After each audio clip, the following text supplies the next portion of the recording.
Hello everybody, this is Murray and welcome to this easy full moon acrylic painting tutorial for beginners. So I have a 20 by 30 centimeter canvas board and all I've done is drawn with a pencil an outline of an ocean. I've got the horizon just slightly higher than halfway, and then what I thought I'd do just to make it easier for everyone watching at home is to paint an outline of some ocean waves. I've used light blue for the froth and the sea foam, and I've used dark blue for things like the shadows. I'm not going to put in the horizon, and all I'm going to do is just start to draw the moon and we'll get started. So to make this light colour, which we're going to use for the glow of the moon, we're going to mix cerulean blue, ultramarine blue, a tiny bit of purple and white. So cerulean blue, ultramarine blue, lots of white to make it pastel, and a dot of purple to cool it down. And just by adding lots of white you can make it more pastel. And when you're happy with it, all we're going to do is create a circle to create a glow around our full moon. Now all the colours used in the video tutorial today are listed in the video description if you miss any of them while I'm mentioning them. Now while I've got that colour, I'm just going to block in on the horizon. Don't worry if you make it quite wonky, we can use tape to straighten our horizon later. And all I'm going to do is on the ocean, I'm going to put a block of light shining down to create a shimmer on our ocean below. So we're going to block all the way down to the beach, and we've created this lovely pastel glow. So now we're going to get slightly darker away from the full moon, and we're going to darken up our corners and darken our ocean. So we're going to add the same mix that we just made, which was cerulean blue, ultramarine blue, white and purple, but now we're going to add phthalo blue, which is a bit of a darker sort of moody blue to the mix, and we're going to add light grey. Now all light grey is lots of white and a dot of black, and a little bit more purple this time to cool our colour. And all we're going to do, just roughly, is go round our light pastel blue and just create a darker shade of blue. So we're going to create a circle around the moon, and we're just going to create this little loop shape, and then we're going to do the same on the ocean below. So think of light as a reflection. As I say, don't worry about your horizon, we can use tape in a minute to neaten everything up. And don't worry about blending just yet, we just want to block everything in. So if your painting looks a bit scruffy and has lots of brush marks, don't worry. So once you're all blocked in, we're going to go even darker. So we're going to add more phthalo blue to the mix. So we're getting darker in colour by adding darker blues. We're going to add more ultramarine blue. And then we're going to add a little bit of the light grey, some purple to make it even darker. And now we're going to add Payne's grey. Now Payne's grey is basically ultramarine blue and black. So if you haven't got that, you can add a little bit of black or dark grey. So by making your colours more grey and by adding more ultramarine blue and purples, we can make it look darker, and it frames your painting to make it look like the light is getting darker away from the moon, and it frames the corners. Now when you're happy with everything, dry your work, and it should look scruffy. That's quite normal, okay, because it's not blended. Now because this is a tutorial for beginners, we can go over everything with the exact same colour paint. Now look how much more professional that looks, where it's got no scuffs, it's got thicker paint. So all I want you to do, I know it's a bit repetitive, but just go over your painting again. I'm just going to fast forward it so you don't have to sit through it. But then the second time, when you've got the mix of the dark colour and the medium colour, we can start to blend it. So to blend it is much easier if both your colours are wet. So if you have wet paint, now with acrylics they dry very, very quickly. So at home you can always put a little bit of water on your brush. You can also add a little bit of water on your palette to keep your paints from drying out, because we're going to use them over and over again. But don't worry if they do run out, you can just remix them. It's not going to be the end of the world. So look, we're just mixing the darker shade to the medium shade.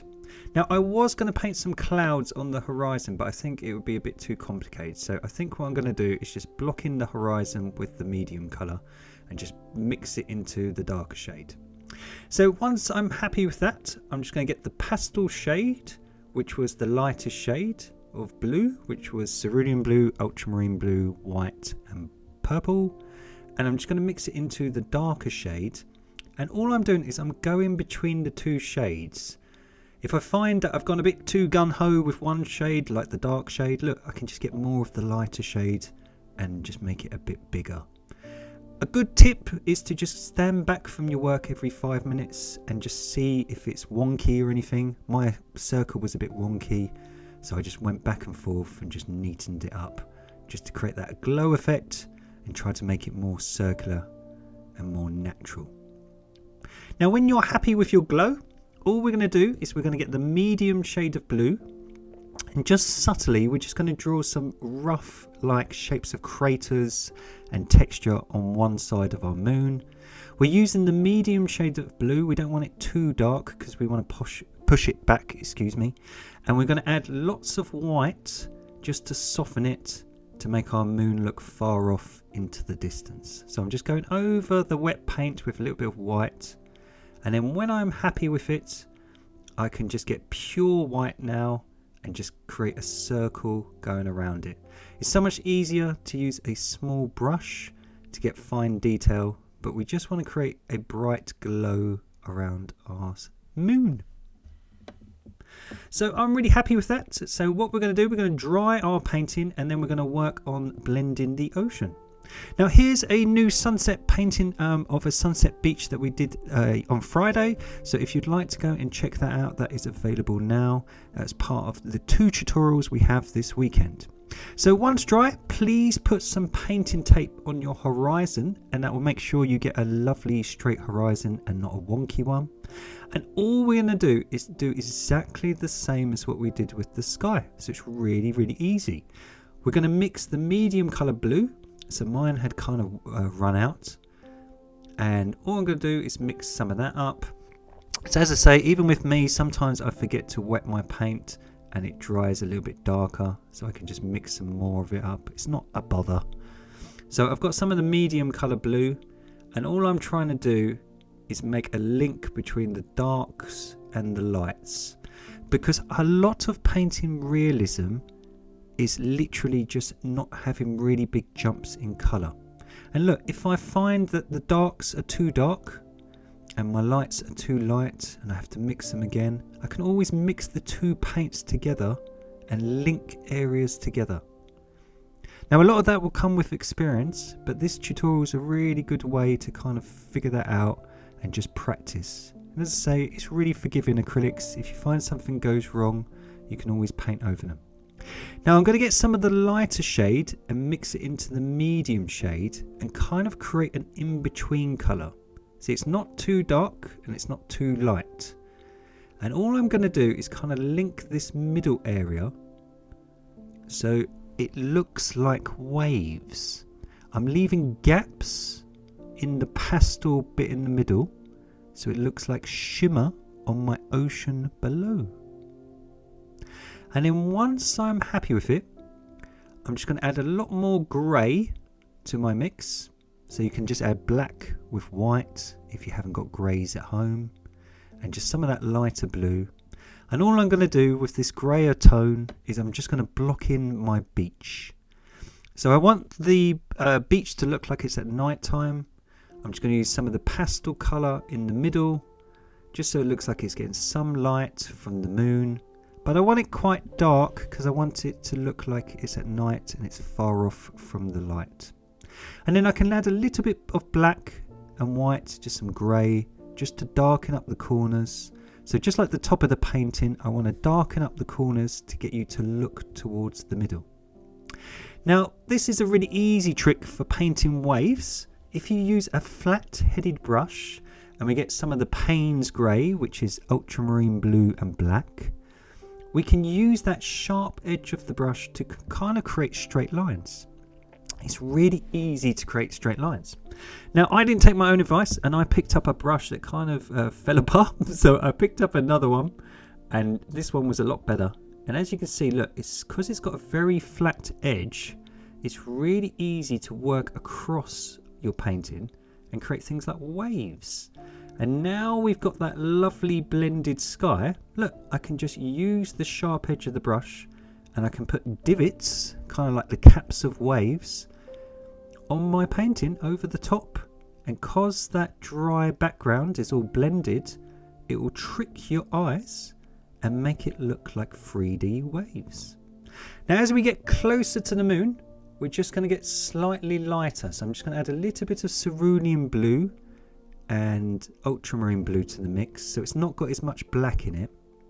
And all I'm doing is I go closer to the moon, I'm using this lighter blue colour, and in the middle, so it looks like the light is slightly less harsh. And then this is another great trick. You can use a thing called a fan brush, which has got lots of little bristles, and you can always use that sharp edge if you tip the brush sideways to put in wonky lines to make it look like it's got smaller waves. So just using a flat-headed brush and a fan brush, honest to God, it will make your work look so much more realistic just by going back and forth and creating lines over the top. And then I can get some of that black and ultramarine blue, and now I've got everything in place, I can kind of refine it and just go over the top. Some of my waves, they're a bit scruffy, they're a bit watery where I put too much water on my brush. And I can even look, I can put some texture on the beach. I can make this wave at the sides look a lot darker. And because we've got that lighter blue in the middle, it looks like the light is coming through that wave, if you can kind of see. I can go over some of my ripples just with a smaller brush, just to make them look like harsh waves in between these little waves. So I'm just doing all these little tricks. Now obviously the video is a little bit sped up for YouTube, but go as slow as you can. And then we're going to get some ultramarine blue and some black. And we're going to add some of that lighter, blue into the mix, and purple. So ultramarine blue, a little bit of white, some purple and some black, and you should get a bluey grey. And all I want you to do is block in your wave with this solid colour, and then once you've blocked it all in, please dry your painting with a hairdryer, because I'm going to show you a super easy way how to paint a crashing wave. And that is to take a palette knife and some of the cool light pastel blue that we use for the glow around the moon. Tip your palette knife sideways, get plenty of paint and scrape it upwards, look upwards against the canvas, and because the texture of the canvas is quite rough, it will create the illusion of splash and sea foam of a crashing wave. So look at this. Now if your painting is dry, look, if you don't like something, you can just use a baby wipe and wipe it away. So there's no scariness to it. If you find that you're getting a bit anxious, dry your painting throughout the painting tutorial, and if you make a mistake, grab a baby wipe and just neaten it back up. So look, I'm just dragging it upwards to create some spray, just so it looks like dots and bubbles. So as I say, at home, take your time, relax. If you make a mistake, it's not the end of the world. Now excuse the wonky focus, my big shoulder was in the way. I've been working on my delts and it was blocking the view. But all I'm doing, I'm just getting some of that black and ultramarine blue. And things like this wave where we've used the palette knife over the top, I've kind of covered it up. So I'm just putting it back and I'm just refining underneath the wave so I have a nice shadow underneath the sea foam. Just little things like, just like whites. With acrylics, they absorb some of the paint from underneath, so if you want to make areas darker, just give them a second coat of paint. And now that wave is all blocked in, I can always get a small brush, look, and just put back my spray just to make it look a little bit more realistic. You don't have to do this at home, but if you want to, just these little added touches can make your work look quite real. So this is a really easy tip. By getting a thin brush and quite thick paint, we're using the pastel blue that we used around our full moon. all we're going to do is we're going to create a border, and then we're just going to link sort of spaghetti, sort of wonky noodle shapes to that border and create the illusion of a crashing shallow wave. So now we've got our wave in and we've got our 3D water. Let's teach you how to paint water sparkles that look really realistic. So easy peasy, we're going to get just some of our pastel blue, and we're going to come straight down underneath our moon to make it look like the light is reflecting. And all I'm going to do is, now we've got our waves in a position, I'm just going to kind of go round them. Look, I'm just going to kind of go round them and leave gaps. And all I'm going to do occasionally is leave little splodges of paint to look like blobs of light. So look, either side I'm just putting these blobs in. Now, as I just said, with acrylics, sometimes they dry a bit flat and they absorb the darker colours underneath. So don't be scared to dry your work and go over them once or twice with thicker paint. Now, you don't have to remove your tape, but I'm going to be brave and try to do this freehand. So I'm going to remove my tape, I'm going to dry my paint in, and then now I'm just going to use pure titanium white over the top. And I'm doing the exact same trick. But what I'm doing is I'm leaving some hints of the lighter blue either side of the middle and around my circles to create a glow effect. So just like the full moon in the background, by having the blue surrounding the white, it just makes it look like it's got a hum and kind of like a really realistic glow. And look, I can put in my sparkles, I can go around my waves, again use a small brush, it's so much easier. And then if I just spend a few minutes once I've done it going over the top of these whites. So as I say, look, it looks really vibrant now, we're zoomed in, but a couple of minutes later it dries and sometimes your acrylic paints look quite flat. Look, I can even put some on my wave, I can put some white over the top and here on my sea foam, just so all the light matches. So it looks like this light is shimmering down from the moon. I can even put a little bit on the beach if I chose to. It's totally up to you, you can go as detailed as you want at home. But don't be afraid to thicken your paint and go over it twice to make everything look more vibrant. So I've signed her in the bottom corner and stuck her on a nice easel. So you've learned how to blend in acrylics, how to create a glow around your full moon, how to darken the corners to get you to look towards the middle, how to blend the ocean and create waves, and then how to paint shimmer on your ocean water. So here is the sunset acrylic painting tutorial that goes alongside this lovely full moon painting tutorial. Go and check that out. We have plenty, I think we have 200 painting tutorials step by step, and here is a few playlists and videos for your likings so you can go and watch them now. Please like and subscribe because it really helps other artists find the videos, and don't forget to tag me at mstewartpaintings with your versions on Instagram and Facebook. Happy painting, put all the comments below and take care. Bye.